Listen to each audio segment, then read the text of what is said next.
All right. Welcome to Charlesette Ministries. Read through the 1 Year Bible. Welcome. We're going to be doing the reading for June 9th. We're going to start with the book of 1 Kings chapter 5, verse 1, and read through chapter 6, verse 38. Let's get started.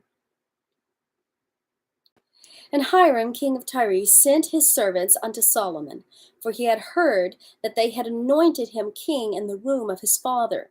For Hiram was ever a lover of David.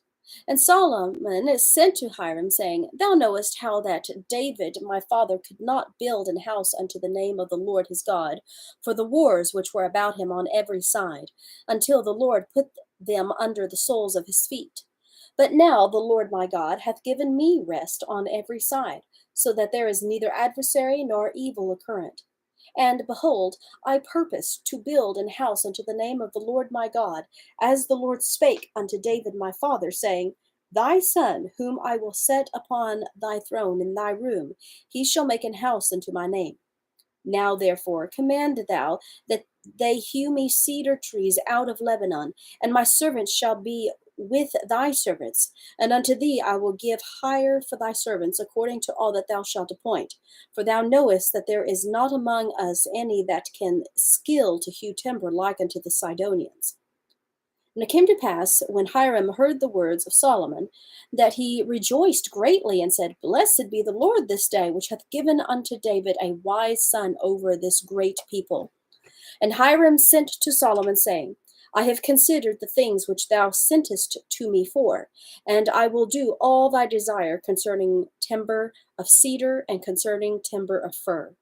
My servants shall bring them down from Lebanon unto the sea, and I will convey them by sea and floats unto the place that thou shalt appoint me, and I will cause them to be discharged there, and thou shalt receive them, and thou shalt accomplish my desire in giving food for my household. So Hiram gave Solomon cedar trees and fir trees according to all his desire. And Solomon gave Hiram 20,000 measures of wheat for food to his household, and 20 measures of pure oil. Thus gave Solomon to Hiram year by year. And the Lord gave Solomon wisdom, as he promised him. And there was peace between Hiram and Solomon, and they two made a league together. And King Solomon raised a levy out of all Israel, and the levy was 30,000 men. And he sent them to Lebanon, 10,000 a month by courses. A month they were in Lebanon, and 2 months at home. And Adoniram was over the levy. And Solomon had 70,000 that bare burdens, and 80,000 hewers in the mountains. Beside the chief of Solomon's officers, which were over the work, 3,300, which ruled over the people that wrought in the work. And the king commanded, and they brought great stones, costly stones, and hewed stones to lay the foundation of the house. And Solomon's builders and Hiram's builders did hew them, and the stone squarers, so they prepared timber and stones to build the house.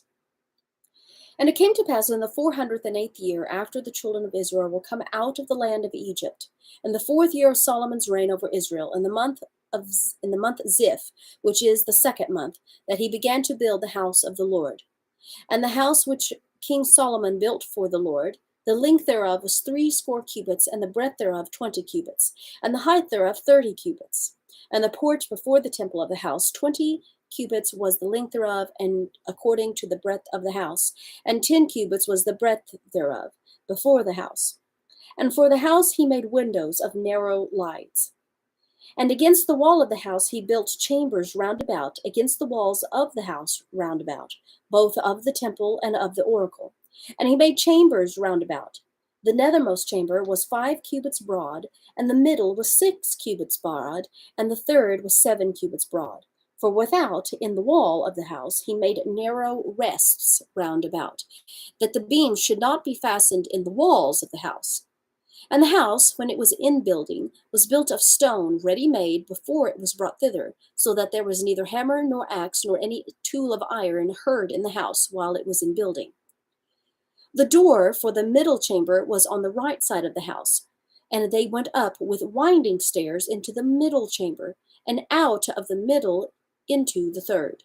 So he built the house and finished it, and covered the house with beams and boards of cedar. And then he built chambers against all the house, 5 cubits high, and they rested on the house with timbers of cedar. And the word of the Lord came to Solomon, saying, Concerning this house which thou art in building, if thou wilt walk in my statutes, and execute my judgments, and keep all my commandments to walk in them, then will I perform my word with thee, which I spake unto David thy father, and I will dwell among the children of Israel, and will not forsake my people Israel. So Solomon built the house and finished it. And he built the walls of the house within with boards of cedar, both the floor of the house and the walls of the ceiling. And he covered them on the inside with wood, and covered the floor of the house with planks of fir. And he built 20 cubits on the sides of the house, both the floor and the walls with boards of cedar. He even built for it within, even for the oracle, even for the most holy place. And the house, that is, the temple before it, was 40 cubits long. And the cedar of the house within was carved with knops and open flowers. All was cedar. There was no stone seen. And the oracle he prepared in the house within, to set there the ark of the covenant of the Lord. And the oracle in the forepart was 20 cubits in length, and 20 cubits in breadth, and 20 cubits in the height thereof. And he overlaid it with pure gold, and so covered the altar, which was of cedar. So Solomon overlaid the house within with pure gold, and he made a partition by the chains of gold before the oracle, and he overlaid it with gold. And the whole house he overlaid with gold until he had finished all the house. Also the whole altar that was by the oracle he overlaid with gold. And within the oracle he made 2 cherubim of olive tree, each 10 cubits high. And 5 cubits was the one wing of the cherub, and 5 cubits the other wing of the cherub. From the uttermost part of the one wing unto the uttermost part of the other were 10 cubits. And the other cherub was 10 cubits. Both the cherubims were of one measure and one size. And the height of the one cherub was 10 cubits, and so was it of the other cherub. And he set the cherubims within the inner house, and they stretched forth the wings of the cherubim, so that the wing of the one touched the one wall, and the wing of the other cherub touched the other wall. And their wings touched one another in the midst of the house. And he overlaid the cherubims with gold. And he carved all the wall of the house round about with carved figures of cherubims, and palm trees, and open flowers within and without. And the floor of the house he overlaid with gold, within and without. And for the entering of the oracle he made doors of olive tree.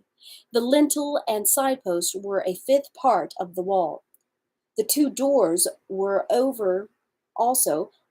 olive tree, and he carved upon them carvings of cherubims and palm trees and open flowers, and overlaid them with gold, and spread gold upon the cherubims and upon the palm trees.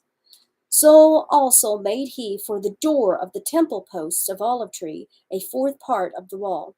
And the 2 doors were of fir tree, and 2 leaves of the one door were folding, and the 2 leaves of the other door were folding.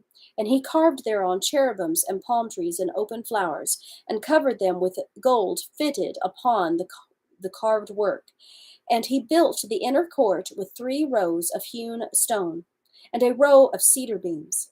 In the 4th year was the foundation of the house of the Lord laid, in the month Ziph. And in the 11th year, in the month Bul, which is the 8th month, was the house finished throughout all the parts thereof, and according to all the fashion of it. So he was 7 years in building it. All right, now let's go to the book of Acts, chapter 7. We're going to read verses 1 through 29. Then said the high priest, Are these things so? And he said, Men and brethren and fathers, hearken. The God of glory appeared unto our father Abraham when he was in Mesopotamia, before he dwelt in Haran, and said unto him, Get thee out of thy country and from thy kindred, and come into the land which I shall show thee. Then came he out of the land of the Chaldeans, and dwelt in Haran. And from thence, when his father was dead, he removed from him into this land wherein ye now dwell. And he gave him none inheritance in it, no, not so much as to set his foot on. Yet he promised that he would give it to him for a possession, and to his seed after him, when as yet he had no child. And God spake on this wise, that his seed should sojourn in a strange land, and that they should bring them into bondage, and entreat them evil 400 years. And the nation to whom they shall be in bondage will I judge, said God. And after that shall they come forth and serve me in this place. And he gave him the covenant of circumcision. And so Abraham begat Isaac, and circumcised him the 8th day. And Isaac begat Jacob, and Jacob begat the 12 patriarchs. And the patriarchs, moved with envy, sold Joseph into Egypt. But God was with him, and delivered him out of all his afflictions, and gave him favor and wisdom in the sight of Pharaoh king of Egypt. And he made him governor over Egypt and all his house. Now there came a dearth over all the land of Egypt and Canaan, and great affliction, and our fathers found no sustenance. But when Jacob heard that there was corn in Egypt, he sent out our fathers first. And at the second time Joseph was made known to his brethren, and Joseph's kindred was made known unto Pharaoh. Then sent Joseph and called his father Jacob to him, and all his kindred 70 souls. So Jacob went down into Egypt, and died, he and our fathers, and were carried over into Sichem, and laid in the sepulchre that Abraham bought for a sum of money of the sons of Emor, the father of Sichem. But when the time of the promise drew nigh, which God had sworn to Abraham, the people grew and multiplied in Egypt, till another king arose, which knew not Joseph. The same dealt subtly with our kindred, and evil entreated our fathers, so that they cast out their young children, to the end they might not live. In which time Moses was born, and was exceeding fair, and nourished up in his father's house 3 months. And when he was cast out, Pharaoh's daughter took him up, and nourished him for her own son. And Moses was learned in all the wisdom of the Egyptians, and was mighty in words and in deeds. And when he was full 40 years old, it came into his heart to visit his brethren, the children of Israel. And seeing one of them suffer wrong, he defended him, and avenged him that was oppressed, and smote the Egyptian. For he supposed his brethren would have understood how that God by his hand would deliver them. But they understood not.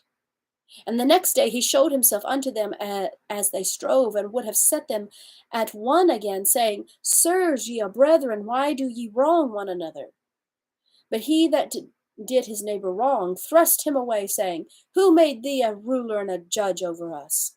Wilt thou kill me as thou didst the Egyptian yesterday? Then fled Moses at this saying, and he was a stranger in the land of Midian, where he begat 2 sons. All right, let's go to the book of Psalm, chapter 127. We're going to read verses 1 through 5. Except the Lord build the house, they labor in vain that build it. Except the Lord keep the city, the watchman waketh but in vain. It is vain for you to rise up early, to sit up late, to eat the bread of sorrows, for so he giveth his beloved sleep. Lo, children are an heritage of the Lord, and the fruit of the womb is his reward. As arrows in the hand of a mighty man, so are children of the youth. Happy is the man that hath his quiver full of them. They shall not be ashamed when they shall speak with the enemies in the gate. All right, let's go to the book of Proverbs, finishing up chapter 26, verses 28 through 30. A froward man soweth strife, and a whisperer separateth chief friends. A violent man enticeth his neighbor, and leadeth him into the way that is not good. He shutteth his eyes to devise froward things, moving his lips, he bringeth evil to pass. All right, thank you so much for joining me today. See you next time.